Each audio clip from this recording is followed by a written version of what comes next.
หลักนอนฟังเพลงอายก่อนเกิดหน้าคนดี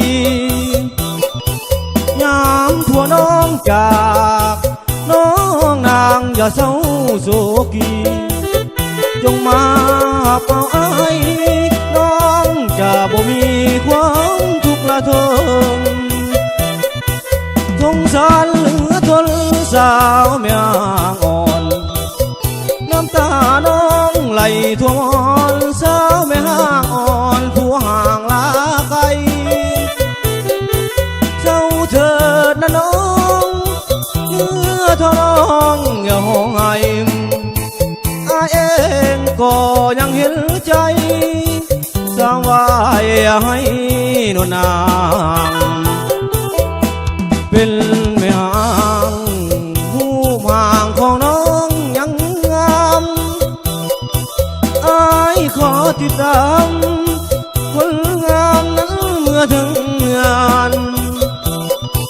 คราวหน้ายังอายน้องบ่ต้องการอยากได้แต่แผ่นทานมันทรมานยามเขาไกลห่างสงสารเหลือทนสาวแม่ห่างอ่อนโอ้น้องบางอ่อนฟังเพลงอายก่อนเถิดนะขวัญใจ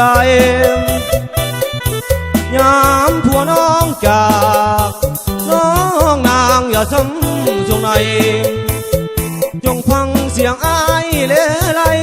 เป็นห่วงขวัญใจจริงห้องเพลงมา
น้องบางอ่อนฟังเพลงอายก่อน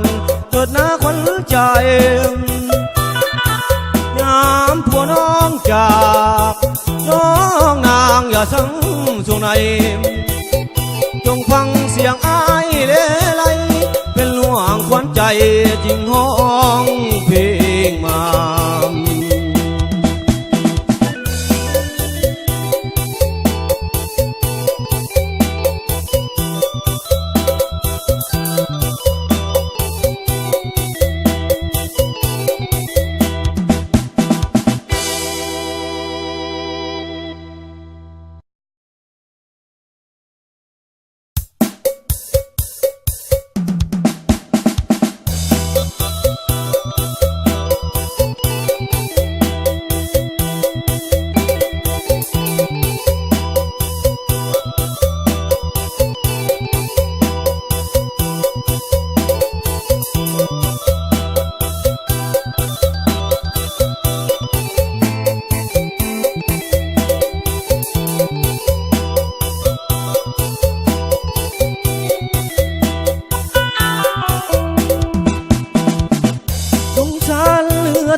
สาวแม่